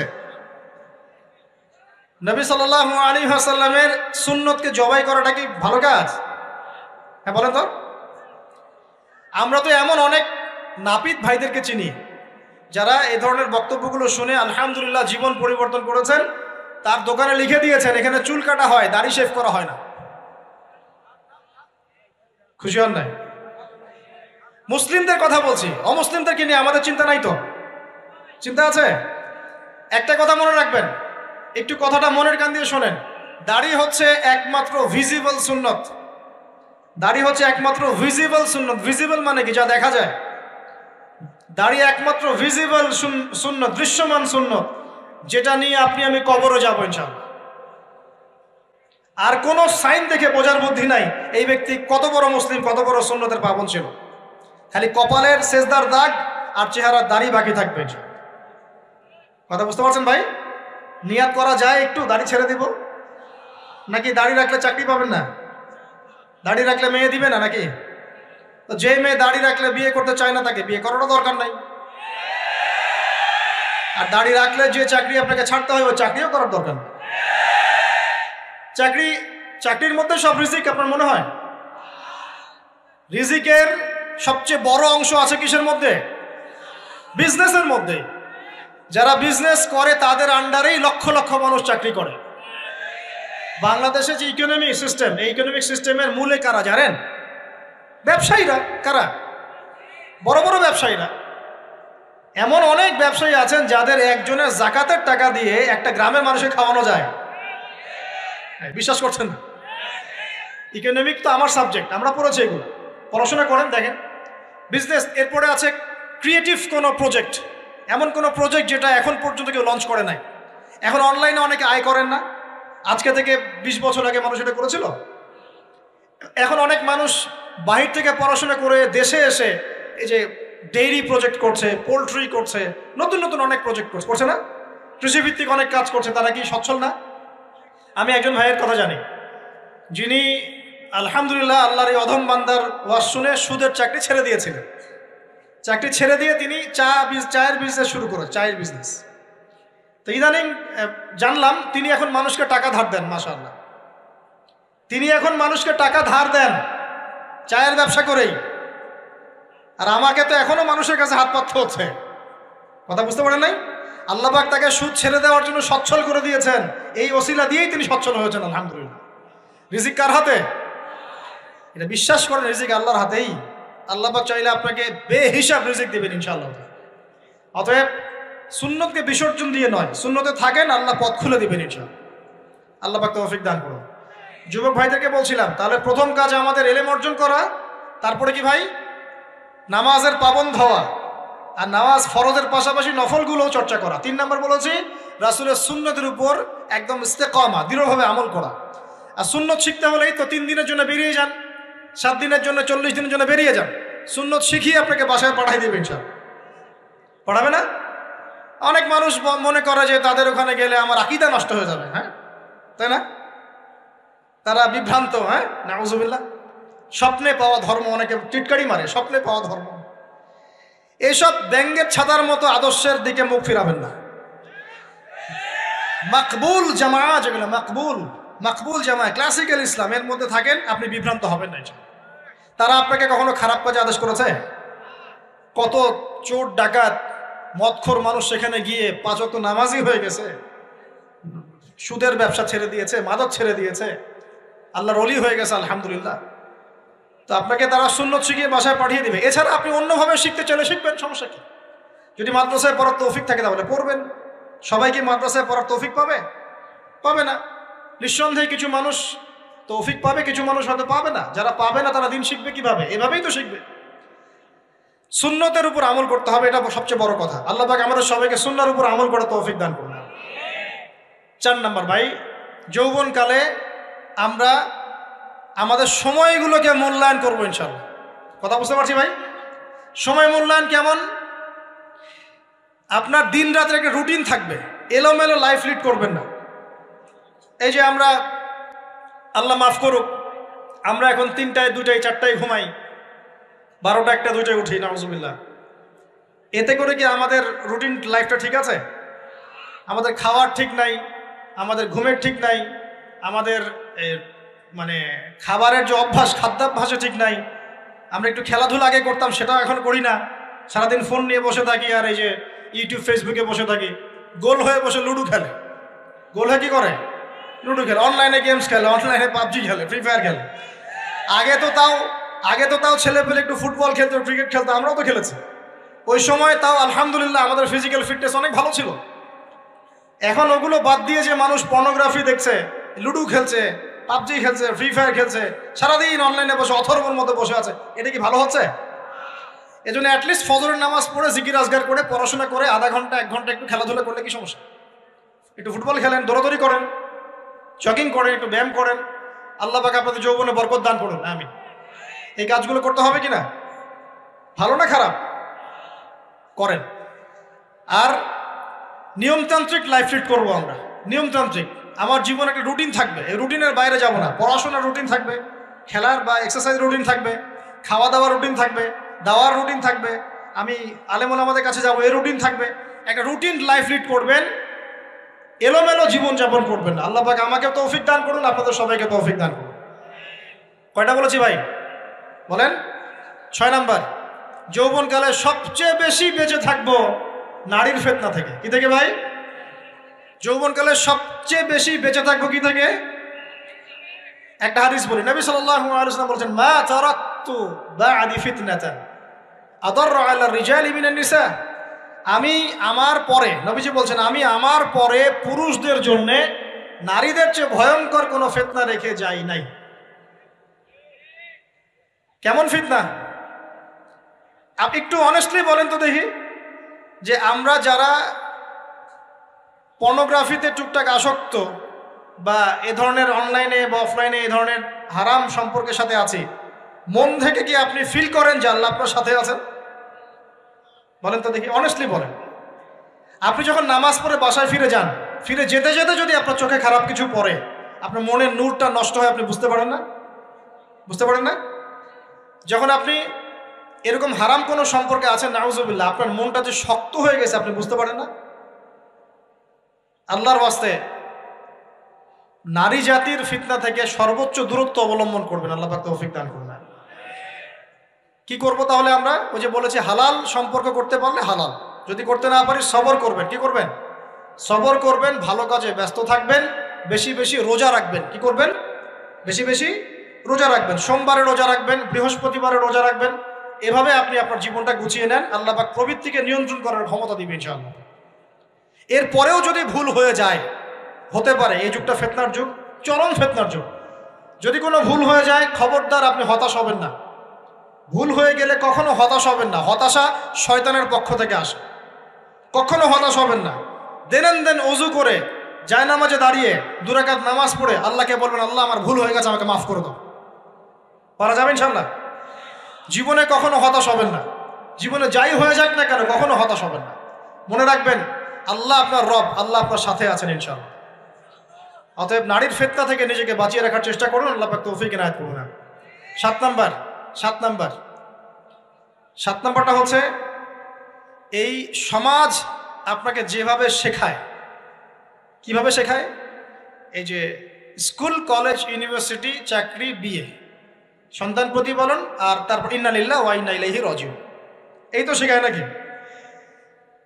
সবসময় মনে রাখবেন যে আল্লাহ রাব্বুল আলামিনের পরিকল্পনাই আপনার উপরে সবচেয়ে বেশি অগ্রাধিকার যোগ্য, সমাজের পরিকল্পনা নয়। পরিবার আপনাকে চাপ দিচ্ছে, চাকরি পাস না, পড়াশোনা করিস না, হ্যাঁ পড়াশোনায় কেন তুই 80 নাম্বার পাইলি না, কেন চান্স পেলি না, কবে চাকরি পাবি, কবে আমাদেরকে দেখবি, খাওয়াবি, পড়াবি, এই যে চাপগুলো চারপাশ থেকে আসে কিনা? অনেক যুবক দেখা যায় মাদকাসক্ত হয়, অনেকে দেখা যায় আত্মহত্যা করছে ইদানিং, করছে কিনা ভাই? এই শব্দটা থেকে আমি পয়েন্টটা আজকে লিখেছিলাম যে ভুলেও আল্লাহর প্রতি বিশ্বাস এবং তাওয়াক্কুল হারাবেন না। সমাজ যেভাবে শেখায়, সমাজ চারপাশে যে চাপ আপনাকে দিচ্ছে, এই চাপে নিজে গা ভাসিয়ে দিবেন না। আপনি আল্লাহর কাছে দোয়া করবেন, আল্লাহর কাছে পথ চেয়ে নেবেন এবং আল্লাহর প্রতি তাওয়াক্কুল ভরসা করবেন। কখনো আত্মহত্যার পথ বেছে নেবেন। কি হয়েছে? 80 নাম্বার পান নাই তো কি হয়েছে? আপনি চেষ্টা করেছেন কিন্তু চান্স পান নাই তো কি হয়েছে? চেষ্টা তো করেছেন আপনি চেষ্টা করেছেন ইউনিভার্সিটিতে চান্সের জন্য, আপনি চান্স পাই নাই, চেষ্টা করেছেন না আপনি, বাস চেষ্টা করেছেন, পাই নাই, তাকদিরে ছিল পাই নাই, বাস আমি আমার চেষ্টা করেছি। কখনোই আত্মহত্যার পথ বেছে নেবেন না। আর আমরা পিতা মাতাদেরকে রিকোয়েস্ট করব, কোনো অবস্থাতেই সন্তানকে এত বেশি চাপ দিবেন না যে সন্তানটার এই কোমরটাই ভেঙে চলবে। এই সমস্যাগুলো দিন দিন বাড়ছে সমাজের মধ্যে। কেন এত চাপ দিচ্ছেন? তার প্রতিভা কোথায় খুঁজে বের করুন। তাকে জোর করে কেন টেনে লম্বা করার চেষ্টা করছেন? আমাদের সমাজে বাচ্চা হয়ে গেলেই তার পিঠে একটা সিল মেরে দেয়, হয় ডাক্তার না হলে ইঞ্জিনিয়ার। কেন? এর বাইরে কোনো প্রফেশন নাই? আমার সন্তানকে হয় ঢাকা বিশ্ববিদ্যালয়ে চান্স পেতে হবে, না হলে বুয়েটে, না হলে এখানে। এর বাইরে আর কোথাও পড়ারই জায়গা নাই। আর এখানে পড়লেই আমার সে ছেলে বা আমার মেয়ে একদম সবচেয়ে বড় জ্ঞানী হবে, অন্য কোনোভাবে হবে না, এটা গ্যারান্টি দেওয়া আছে? যারা সভ্যতা বিনির্মাণ করেছেন তারা কয়জন বড় বড় ডিগ্রি সার্টিফিকেট পেয়েছেন খুঁজে বের করে দেখেন, দেখেন খুঁজে বের করে। আমরা ফিলোসফির মধ্যে যে ফিলোসফারদের হিস্ট্রি পড়েছিলাম তাদের মধ্যে বেশিরভাগই দেখা যায় স্কুলেও যায় নাই, কলেজেও যায় আছে না? এমন আছে। আমি বলছি না আপনারা যাবেন না, আমি বলছি জ্ঞানের মানদণ্ড এটাই নয় যে আমার সার্টিফিকেট অর্জিত হয়েছে, সার্টিফিকেটটাই জ্ঞানের মানদণ্ড নয় তো। হ্যাঁ, প্রতিযোগিতার একটা জগৎ আছে, আমাকে সে জগৎ উতরাতে হবে। আপনি চেষ্টা করবেন, যদি না হয় তাকদীরে ছিল, হয় নাই, বাস হয় না। আমাকে আল্লাহ পাঠিয়েছেন তার ইবাদত করার জন্য, এখানে আত্মহত্যা করার জন্য আল্লাহ আমাকে পাঠান নাই। আমার জীবন যদি দিতেই হয় তাহলে আল্লাহর জন্য দিব ইনশাআল্লাহ। ঠিক আছে কথা? ব্যাস, দুনিয়ার জন্য নয়। আল্লাহ পাক বোঝার তৌফিক দান করুন। কটা বললাম? 7টা না 8টা? 7টা। 8 নাম্বার, 8 নাম্বারটা ইম্পর্টেন্ট এবং এটা আপনাদের জন্য মজাদার। সেটা হলো 8 নাম্বারটা বেশি ইম্পর্টেন্ট। এটা হচ্ছে দিনের পথে চলার ক্ষেত্রে আপনি অনেক রকম মতবাদ পাবেন সামনে। কেউ বলবে আমারটা সঠিক, কেউ বলবে না ওরটা নয়, আমারটা সঠিক, কেউ বলবে না আমার দলটা সঠিক, কেউ বলবে না ওর সংগঠন সঠিক। এগুলো আপনার কান ভারী করে ফেলবে একদম। তখন মনে হবে যে আগেই ভালো ছিলাম রে ভাই, নামাজ পড়তাম না, এখন নামাজ পড়া শুরু করে দেখলাম যে আরে হাতটা বাঁধবো কোথায় এটাই তো ফিক্স করতে পারতেছি না। এখন আমার কিছু তো অভিজ্ঞতা আছে ভাই, নাকি ভাই? ওর আলোকে একটা কথা বল, সেটা হলো সমাজে কিছু ইখতিলাফি মাসআলা আছে, এই মাসআলাগুলো কানেও ঢুকাবেন না। আপনি ইবাদতের মধ্য দিয়ে আল্লাহকে পাওয়ার চেষ্টা করুন। এবং চিরায়ত একটা ইসলাম আমরা ফলো করছি না, এই ইসলামের মধ্যে এমন কিছু নাই যেটা আপনাকে জাহান্নামে নিয়ে যাবে, এমন কিছু নাই। হ্যাঁ, প্রত্যেকটা ঘরানার মধ্যে কিছু বিভ্রান্ত মানুষ থাকতে পারে, এমন কিছু মানুষ এমন আমল করছে যে আমলটা হয়তো কোরআন এবং হাদিসে নাই। এটা তার সমস্যা, কোরআন সুন্নাহর সমস্যা নয়। কথা বুঝতে পারছেন? এটা তার সমস্যা, সে এটাকে সেই বেদাতটা করছে, সেই শিরকটা করছে। তার মানে এই নয় যে কোরআন হাদিস আমাকে শিরক শিখিয়েছে, বেদাত শিখিয়েছে। কোরআন এবং হাদিসে যেটা আছে এটা সুন্দর এবং এটা চিরায়ত একটা ক্লাসিক্যাল ইসলাম আমাদের কন্টিনেন্টে আছে, বাংলাদেশেও আছে। এখানে থাকলে আপনি বিভ্রান্ত হবেন না ইনশাআল্লাহ তাআলা। বরেণ্য ওলামায়ে কেরামদের কাছে গিয়ে অন্তত একজন হকপন্থী আলেমের সাথে পরামর্শ করে আপনি আমল করার চেষ্টা করুন। আর যে বিষয়গুলো নিয়ে ইখতিলাফ আছে এগুলো নিয়ে সমাজে মতপার্থক্য সৃষ্টি করে সমাজটাকে বিভক্ত করতে যায় না। আল্লাহর ওয়াস্তে মসজিদ ভাগ করতে যায় না, সমাজকে ভাগ করতে যায় না। জাতিগত ঐক্যটা রক্ষা করেন, আল্লাহ পাক বোঝার তৌফিক দান। আর যদি মানুষের মধ্যে খারাপ কিছু দেখি, ওই খারাপ কিছু বিষয়টা আমি এড়িয়ে যাবো ইনশাআল্লাহ। অ্যান্ড কোনটা ভালো কোনটা খারাপ আমি বুঝবো কিভাবে? আমি 10 জন আলেমের সাথে পরামর্শ করবো, বাস। আমি এত বড় আলেম নই, তাহলে আমি 10 জন আলেমের সাথে পরামর্শ করব যে হুজুর এই বিষয়টা চলছে, এটা সম্পর্কে আসলে বিষয়টা কি।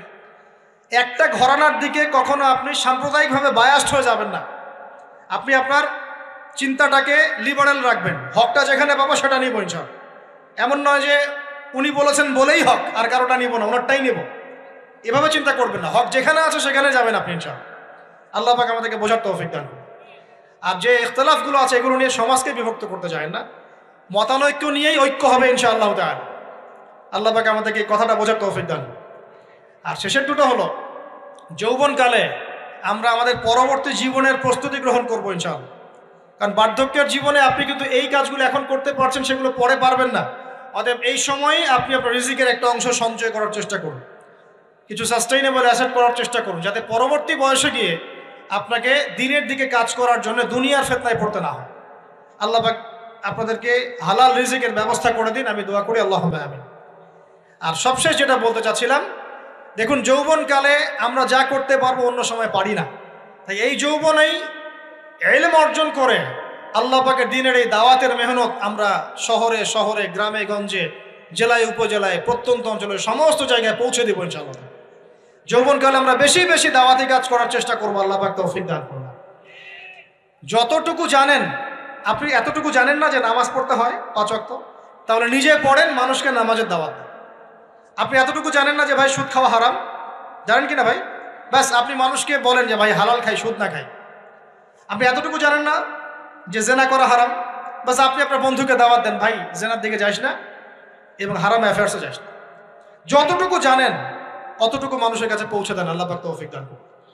যুবক ভাইদেরকে আমি 10টা নসিহত করলাম আছে, এই নসিহতগুলো একটু মেনে চলেন, যৌবনটা সুন্দর হবে ইনশাআল্লাহ।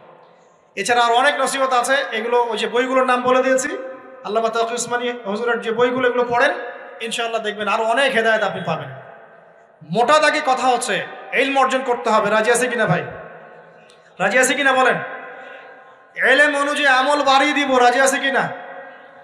হকপন্থী ওলামায়ে কেরামের সাথে পরামর্শ করে চলবো, রাজি আছে কিনা? আমরা যৌবনকালে হালাল রিজিক অন্বেষণের চেষ্টা করব, রাজি আছে কিনা? যৌবনের সময়কে বিন্যাস করে চলবো, এলোমেলো জীবনযাপন করব না, রাজি আছে কিনা? নারীদের ফিতনা থেকে বেঁচে থাকার চেষ্টা করব, রাজি আছে কিনা?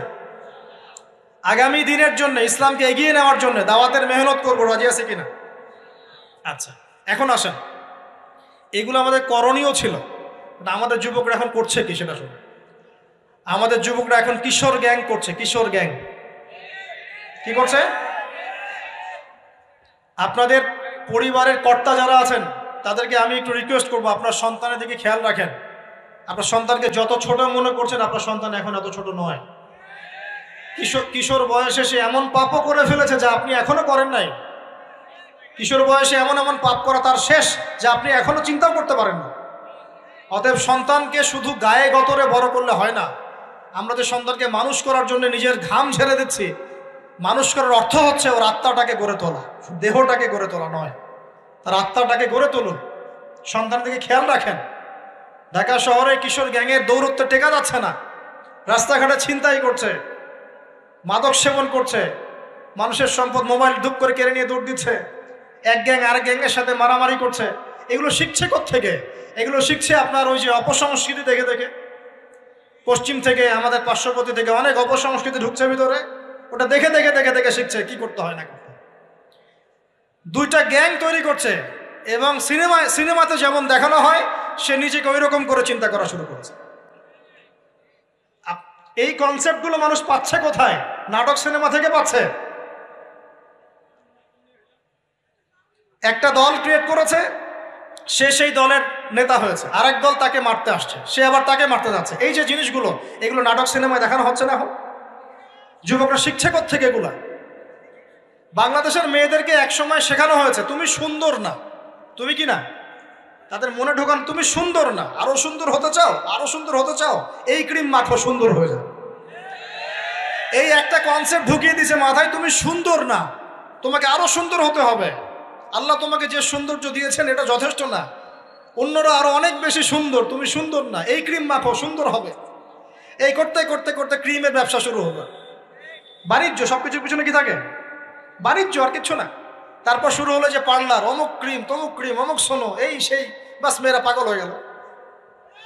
ব্যাস নতুন নতুন আমরা আমাদের সংস্কৃতি ধারণ করে যে কাপড় চোপড়গুলো পরি, কিছু মানুষ শেখালো এর চেয়ে এই ফ্যাশনটা ভালো, এটা পরো। ব্যাস ঈদে ঈদে নতুন নতুন ফ্যাশন আসা শুরু করলো। আরে পাঞ্জাবি পায়জামা পরা তো আমাদের বাপদাদাদের সুন্নত, এটা বাঙালিদেরই সুন্নত। সব বাদ দিয়ে এখন আমরা কি শুরু করেছি দেখেন তো। তো এগুলো কিন্তু মিডিয়া দিয়ে আপনাদেরকে ঢোকানো হয়, মিডিয়ার থ্রু দিয়ে। আমরা দেখছি এখন যুবকরা, বহু যুবক মাদকাসক্ত হয়ে যাচ্ছেন, হচ্ছেন কি না? কিসের এত হতাশা ভাই? কি হয়েছে? আপনার গার্লফ্রেন্ড আপনাকে ছেড়ে চলে গেছে? তা গেছে না হয়তো, কি হয়েছে ভাই? কি হয়েছে? গার্লফ্রেন্ড ছেড়ে চলে গেছে তো কি হয়েছে? আল্লাহ পাকের জমিনে কি মেয়ের অভাব নাকি? 40 জন নারীর দায়িত্ব একটা ছেলেকে নিতে হবে শেষ জামানায়, মানে মা, বোন, ফুপু, খালা, স্ত্রী, এই সব মিলে 40 জন কাঁধে উঠে যাবে। এখন ঘরে ঘরে মেয়েদের সংখ্যা বাড়ছে না? নবীজি বলেছেন শেষ জামানায় মেয়েদের সংখ্যা বাড়বে, ছেলেদের সংখ্যা কমবে। কমছে কি না ছেলেদের সংখ্যা? এখন হয়তো এভারেজ 100, 104, পরে দেখবেন আরো বেড়ে গেছে। শুধু আমেরিকার হিস্ট্রি ঘেটে দেখেন, ওখানে ছেলে মেয়ের অনুপাতটা কেমন। কমছে সব জায়গাতে, আরো সামনে কমবে। তো একজন গার্লফ্রেন্ড আপনাকে ছেলে চলে গেছে, ব্যাস জীবনটা উৎসর্গ করে দিতে হবে তার জন্য? এখন কি ফেন্সিডিল, গাঁজা, ইয়াবা এগুলো সেবন করতে হবে? আপনাকে কে সৃষ্টি করেছেন ভাই? কি উদ্দেশ্যে? প্রথমে কি একটা বলেছে, কি উদ্দেশ্যে? আমাকে আল্লাহ পাঠিয়েছেন দুনিয়াতে নামাজ পড়তে, রোজা রাখতে, দিনের প্রচার করতে, দিনের জ্ঞান অর্জন করতে, এই তো। তা আমি একজন মেয়ের জন্য জীবন নষ্ট করে দিব কেন? আমি তাহলে আল্লাহর কাছে কি মুখ দেখাবো আর নবীর কাছে কি মুখ দেখাবো? ওখানে গিয়ে বলবো আল্লাহ আমি আমার অমুক প্রেমিকার জন্য আশায় হয়ে একদম জীবন দিয়ে দিয়েছি, আত্মহত্যা করেছি। গেছে ভাই, যাইতে দেন। যে ব্যক্তি আপনার অবস্থানকে মূল্যায়ন করে নাই সে আপনার যোগ্য ছিল না। এখন আপনি কি করবেন? নিজের অবস্থান উন্নত করেন, আপনার পিছনে লাইন ধরে ঘুরবে ইনশাআল্লাহ। এটাই বাস্তবতা। দুনিয়া খুব খারাপ জিনিস। মানুষ মানুষের অবস্থানকে মূল্যায়ন করে, মানুষ মানুষের অবস্থানকেই মূল্যায়ন করে, কিন্তু আল্লাহ রাব্বুল আলামিন আপনাকে সর্বাবস্থায় ভালোবাসেন। আলহামদুলিল্লাহ। এই যে আমরা এখন অনেক পাপ করছি না, আল্লাহ কি আমাদেরকে আযাব দিয়ে ধ্বংস করে দিয়েছেন? আল্লাহ পাক এখনো আমাদেরকে ভালোবাসেন, রহম করেন, অপেক্ষায় আল্লাহ পাক অপেক্ষা করছেন কখন তওবা করবে, আমি তওবা কবুল করব। এই কখন আমার বান্দা খালি একবার বলে আস্তাগফিরুল্লাহ, আল্লাহ পাক সাথে সাথে মাফ করে দেবেন। আর সেই আল্লাহকে ভুলে আপনি কার পিছনে ছুটছেন? আমরা কিন্তু নিয়াত করতে পারি ভাই যে আমরা যারা ওয়াজ শুনলাম জীবনে কোনোদিন সিগারেটে হাত দিব না ইনশাআল্লাহ। রাজি আছি ভাই? অন্য বড় বড় জিনিস তো বহুত দূরের কথা। আচ্ছা, অনেকে রাজি হয় নাই কেন? আপনারা কি অলরেডি আসক্ত? আমি অনেক ভাইকে দেখেছি মাশাআল্লাহ ইফতার খুলেই একদম বেনসন টানা শুরু করে। হ্যাঁ, এটা যে হারাম আপনাদের কেউ ওয়াজ করে শোনায় নাই? এটাকে কি মনে করেন আপনারা, হারাম না হালাল? কেউ বলেছে মাকরু, নাকি মাকরু ফতোয়া দিয়েছে? মাকরুহ শব্দের অর্থ জানেন আপনি? মাকরুহ শব্দের অর্থ কি একটু শোনেন। সূরা বনী ইসরাইল খুলবেন। কোন সূরা? সূরা বনী ইসরাইল। আল্লাহ পাক বলছেন আমি বনু ইসরাইলকে এই কাজগুলো করতে নিষেধ করেছি। কোন কোন কাজ? জেনা করো না, জেনার ধার কাছে যেও না, এতিমের মাল আত্মসাৎ করো না, শিরিক করো না ইত্যাদি। যারা আলেম আছেন তারা আমার কথা বুঝবেন। এই কাজগুলোর পরে আল্লাহ পাক বলছেন যে এই প্রত্যেকটা কাজ আল্লাহর কাছে মাকরুহ, অপছন্দের। কিসের? অপছন্দ। তাহলে এটাকে আপনি সহজ মনে করছেন? নিয়াত করি আল্লাহ পাকের সন্তুষ্টির জন্য আমরা কোনোদিনও মাদকের সাথে সম্পৃক্ত হব না ইনশাআল্লাহ। আর বিশ্বাস করেন, শুধুমাত্র মাদকদ্রব্য নিয়ন্ত্রণ অধিদপ্তর এই আইন কানুন এগুলো দিয়ে জরিমানা দিয়ে মানুষকে মাদক ছাড়ানো যাচ্ছে না, যাবে না। কেন যাবে না এটা আপনারা খুব ভালো করেই জানেন, আমি বলতে চাচ্ছি না। অনেক সময় মাদক বিরোধী কনসার্ট করে মানুষ, মাদক বিরোধী কনসার্টে ওঠার আগে এক বোতল ডাইল খেয়ে আসে আগে। এগুলো কি বাস্তব কথা বলছি না অবাস্তব কথা বলছি? আমাদের যুবক ভাইরা কোশ্চিন কালেও মাদকের ধার কাছে যাবেন না ইনশাআল্লাহ। একটা হাদিস খালি মনে রাখেন, একটা, এই হাদিসটা মনে রাখেন। নবী সাল্লাল্লাহু আলাইহি ওয়াসাল্লাম বলেছেন কেউ যদি মাদকদ্রব্য সেবন করে তার 40 দিনের নামাজ কবুল হবে না। সিগারেট একটা খেয়েছি, 40 দিন নামাজ নাই। এরপর যদি সে তওবা করে আল্লাহ মাফ করে দিবে। আবার যদি মাদক খায় আবার 40 দিন কবুল হবে না। যদি আবার তওবা করে আল্লাহ মাফ করে দিবে। আবারও যদি খায় আবারও 40 দিন কবুল হবে না। আবারও তওবা করলে আল্লাহ আবার মাফ করে দিবে। চতুর্থবার সে যদি মাদক খায়, আল্লাহ রসুল সাল্লাল্লাহু আলাইহি ওয়াসাল্লাম বলছেন আল্লাহ পাক কিয়ামতের মাঠে তাকে তিনাতুল খাবাল পান করাবেন। কি পান করাবেন? তিনাতুল খাবাল। সাহাবীরা বললেন ইয়া রাসূলুল্লাহ এটা কি? তিনাতুল খাবাল কি? নবী সাল্লাল্লাহু আলাইহি ওয়াসাল্লাম বলছেন এটা হচ্ছে জাহান্নামীদেরকে আযাব দেওয়ার পর তাদের রক্ত মাংসের যে পুঁজ বের হবে, এই যে ড্রিঙ্কস, জাহান্নামের হার্ড ড্রিঙ্কস, এই ড্রিঙ্কসের নাম হলো তিনাতুল খাবাল। আল্লাহ পাক আমাদের সবাইকে মাদক থেকে বাঁচিয়ে রাখুন। হতাশা মাদক দিয়ে দূর হয় না। হতাশা দূর হবে বলে দিব 3টা জিনিস, মাত্র 3টা। কয়টা ভাই? 1, 5 ওয়াক্ত নামাজ। এক কি? নামাজে আপনি ওযু করে সিজদা দেন, ইনশাআল্লাহ আপনার মনে প্রশান্তি না আসলে আমাকে এসে বলেন যে আসে না। চোখের পানি, মনের আবেগ যা আছে আপনার ভিতরে, কষ্ট দুঃখ যন্ত্রণা সব আল্লাহকে ঢেলে দিবেন ইনশাআল্লাহ। নিজের আবেগ ধরে রাখবেন এখানে, আপনি আল্লাহর জন্য ঢেলে দিবেন। মানুষকে আবেগ দেখা কি লাভ? মানুষ আপনার চোখের পানির মর্ম বুঝবে? মানুষ কি মানুষের চোখের পানির মর্ম বুঝে? আপনার পিতা যদি মারা যায় আমার কাছে এসে দোয়া চান কান্নাকাটি করে, আমি দোয়া করতে পারবো কিন্তু আমি কিন্তু আপনার ফিলিংসটা বুঝতে পারবো না। আপনার অনুভূতি কে বুঝতে পারবেন? আল্লাহ পাক আপনার ঘাড়ের রগের চেয়েও কাছে আছে। সুবহান সুবহান, আল্লাহ পাক ঘাড়ের রগের চেয়ে কাছে আছে। গতকালকে বাংলাদেশের একজন বরেণ্য আলেমের সাথে একটা কনফারেন্সে ছিলাম। উনি বলছিলেন যে এক ব্যক্তি, এটা শোনেন, এক ব্যক্তি খুব তার শখ যে তিনি সাহাবীদের মতো নামাজ পড়া শিখবেন। কথা বুঝতে পারছেন? সাহাবীদের মতো নামাজ শিখবেন। তো একজন বরেণ্য আলেমের কাছে এসেছেন, এসে বলছেন যে আমাকে সাহাবীদের মতো নামাজ শিখিয়ে দেন। তখন সেই আলেম আরেকজন আলেমের সন্ধান দিয়েছেন যে তুমি তার কাছে যাও, তিনি শেখাবেন। তো সেই ব্যক্তি একটু অবাক হয়েছেন, কারণ যাকে প্রশ্ন করেছিলেন তিনি অনেক বড় মুহাদ্দিস, আর যার কাছে পাঠানো হচ্ছে তিনি অত বড় মুহাদ্দিস নন, কিন্তু আবেদ, আমল করেন।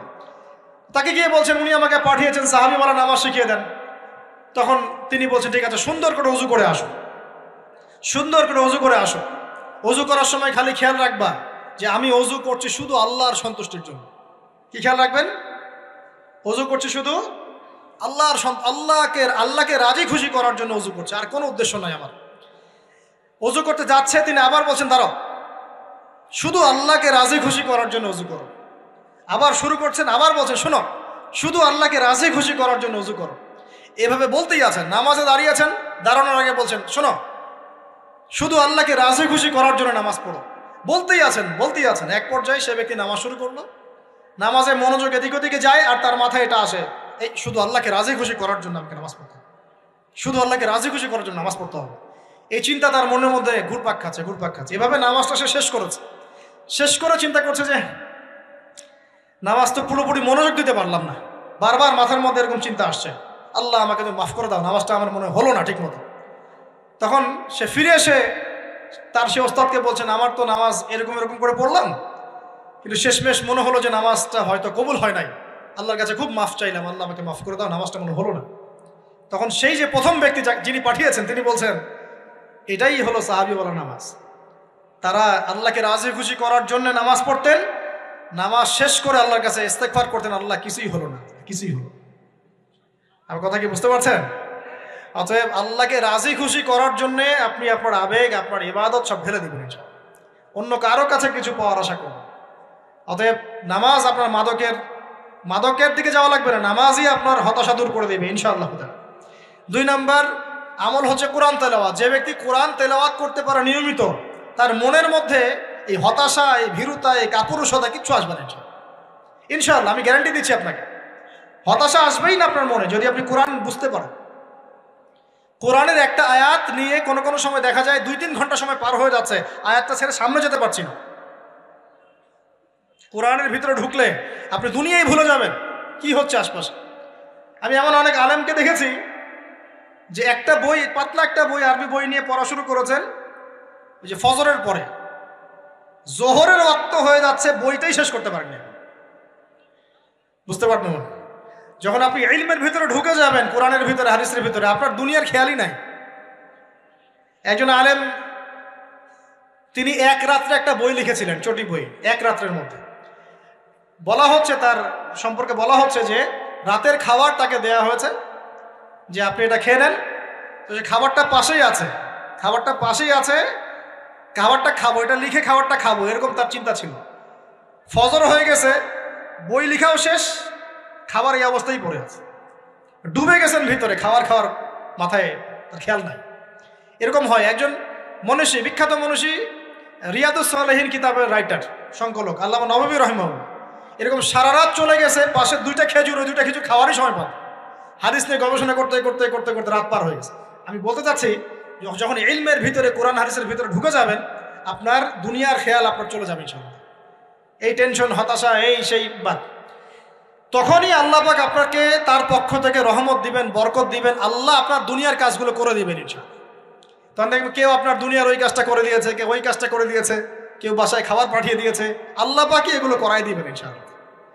তো প্রিয় ভাইরা, মাদকে যাব না আল্লাহর কাছে আসবো? 2 নম্বর কোরআন তেলাওয়াত, 3 নম্বর আল্লাহর জিকির। 3 নম্বর কি ভাই? আল্লাহর জিকির। চলতে ফিরতে সব সময় মুখ চলতে থাকবে, মুখ না চললেও মনে মনে মন তাজা থাকবে, মনে মনে জিকির হতে থাকবে। মনে মনে জিকির করতে পারেন? মুখ নড়বে না, কিন্তু মনে মনে আপনার একটা জিকির হতে থাকবে, সুবহানাল্লাহ বা আলহামদুলিল্লাহ, লা ইলাহা ইল্লাল্লাহ, আল্লাহু আকবার। পারা যাবে? পারে। মানুষের মন কখনো চুপ করে থাকে না, কিন্তু মানুষের মন অলওয়েজ কিছু না কিছু চিন্তা করতে থাকে না, যতক্ষণ না ঘুমায় মানুষ। তো প্রিয় ভাইরা, বেশি বেশি জিকির করবো, সুবহানাল্লাহ, আলহামদুলিল্লাহ, লা ইলাহা ইল্লাল্লাহ, আল্লাহু আকবার, লা হাওলা ওয়ালা কুওয়াতা ইল্লা বিল্লাহ, এগুলো চলতে থাকবে। আল্লাহ পাক তৌফিক দান করুন। আমরা আমাদের সমাজে যুবকদেরকে এরকম টিকটকে দেখছি, অনলাইনে আসক্ত দেখছি, জেনায় আসক্ত দেখছি, পর্নোগ্রাফিতে আসক্ত দেখছি। আমরা দেখছি আমাদের যুব সমাজকে মাদকে আসক্ত, কিশোর গ্যাংয়ে আসক্ত। এইগুলো কি আমাদের কাম্য ছিল ভাই? আমাদের কাম্য ছিল? এই অবস্থায় কি যুব সমাজ আল্লাহ পাকের দ্বীনের পতাকা হাতে নিয়ে আল্লাহর জমিনে দিন কায়েম করতে পারবে কিনা একটু আমাকে উত্তর দেন দেখি। এখন এই অবস্থায় পারবে? অতএব অবস্থার উন্নতি করতে হবে কিনা? উন্নতির জন্য রাজি আছি কিনা ইনশাআল্লাহ? আমরা চাই কি আল্লাহ পাকের দিনটা আল্লাহর জমিনে প্রতিষ্ঠা লাভ করুক, আল্লাহর দিন সবার ঘরে ঘরে পৌঁছে যাক, আল্লাহ পাকের দিনের যে সৌন্দর্য সবাই সেটাই, এই সৌরভটা সবাই পাক। আমরা চাই কিনা? সমাজে শান্তি প্রতিষ্ঠা হোক, আবার সেই রাসূলের মতো যুগ চলে আসুক, আমরা চাই কিনা?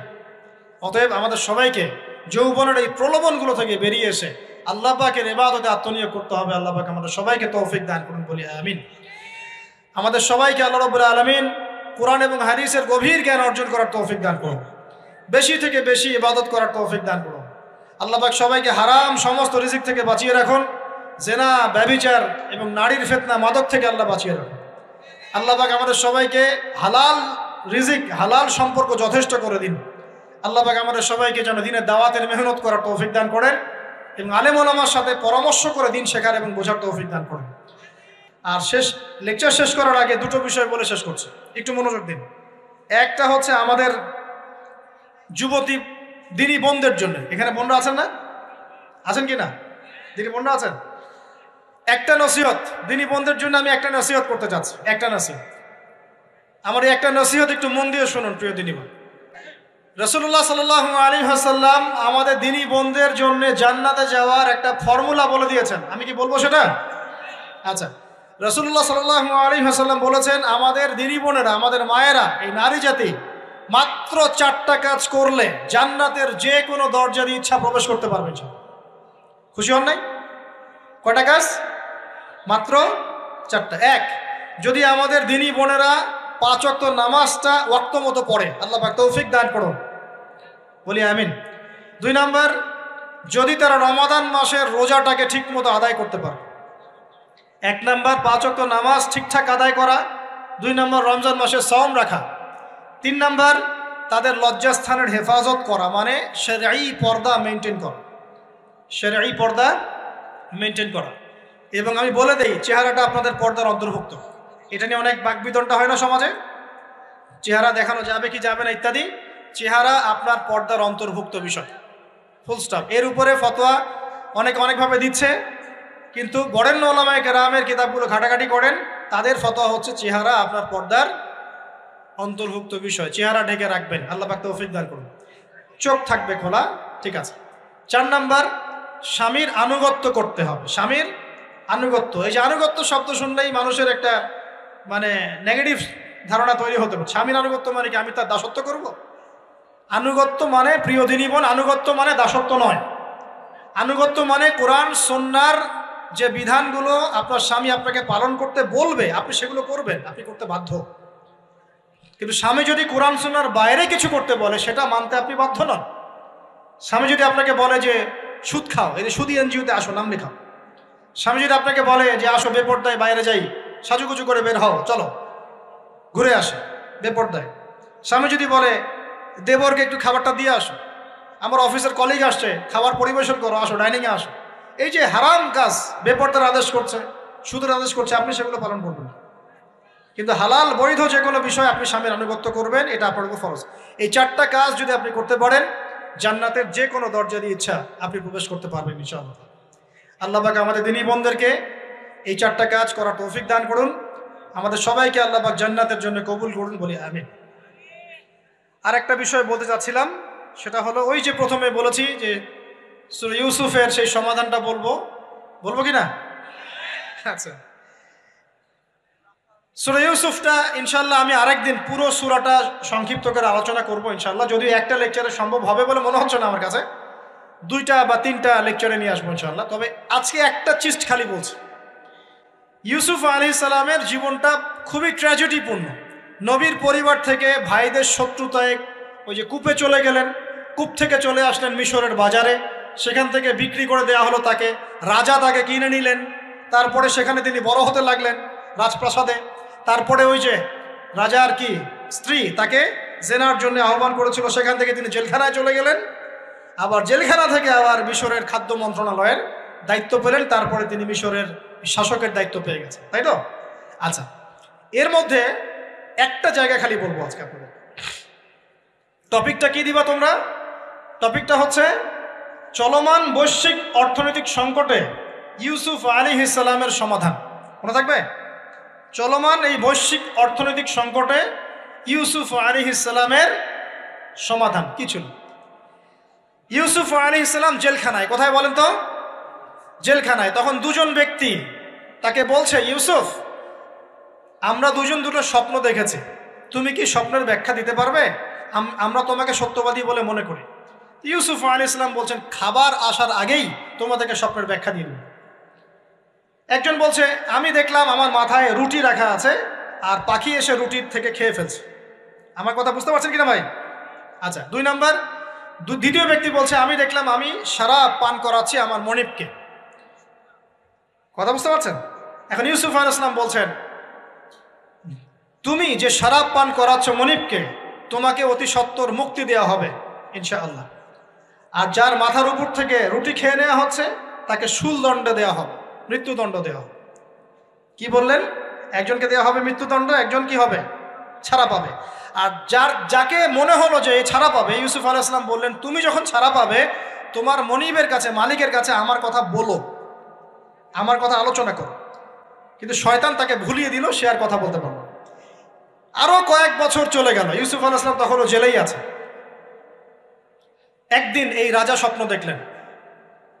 কি স্বপ্ন দেখলেন? যে 7টা পাতলা পাতলা গাভী, মোটা মোটা 7টা গাভীকে খেয়ে ফেলছে। 7টা কি গাভী? জীর্ণ শীর্ণ গাভী, 7টা মোটা তাজা গাভীকে খেয়ে ফেলছে। আর দেখলেন 7টা সবুজ শীষ। শীষ বোঝেন কিনা? এই ধানের শীষ না, আবার সবুজ শীষ। আর দেখছেন এই যে শীষ মরে গেলে যেমন দেখায় না একটা রং, এরকম শীষ। এখন রাজা খুব চিন্তিত হয়ে পড়লেন যে আসলে এই স্বপ্নের কি ব্যাখ্যা। তিনি সবাইকে ডেকে বললেন, স্বপ্নের ব্যাখ্যা কি তোমরা জানো? তখন রাজ্য পরিষদের এই যে এমপি মন্ত্রী যারা আছে তারা বলছে, না, এটা কি স্বপ্ন, আর আহলাম, এটা একটা বাজে স্বপ্ন, উদ্ভট স্বপ্ন, আমরা এটার মানে জানি না। আমরা হলো তাই তো বলতাম নাকি ভাই? কিন্তু ওই ব্যক্তি স্মরণ হয়ে গেল যে ছাড়া পেয়েছে, আরে ইউসুফ তো স্বপ্নের ব্যাখ্যা দিতে পারে। দৌড়ে গেলেন তিনি জেলখানায়। ইউসুফ আইয়ুহা সিদ্দিক, হে সত্যবাদী নবী ইউসুফ, আমাকে কি এই স্বপ্নের ব্যাখ্যা বলতে পারবেন? 7টা জীর্ণ শীর্ণ গাভী 7টা মোটা তাজা গাভীকে খেয়ে ফেলছে। ইউসুফ আলাইহিস সালাম এই স্বপ্ন শুনে বললেন, ইউসুফ আলাইহিস সালাম শুধু স্বপ্নের ব্যাখ্যাই দিলেন না, বরং এই স্বপ্ন যে সত্য এটা তিনি বিশ্বাসও করলেন। এই স্বপ্ন একটা সমস্যাকে নির্দেশ করছে এটাও বুঝে ফেললেন। এই সমস্যার সমাধানও তিনি দিয়ে দিলেন। বলেন সুবহানাল্লাহ। আমার কথা বলছেন, ইউসুফ আলাইহিস সালাম স্বপ্নের ব্যাখ্যা দিচ্ছেন না, বরং স্বপ্নটা যে সত্য তিনি মেনে নিচ্ছেন এবং এই স্বপ্নের ফলে একটা সামনে খারাপ সময় আসতে যাচ্ছে এটা তিনি বিশ্বাস করছেন এবং এর সমাধান তিনি জাতিকে দিচ্ছেন।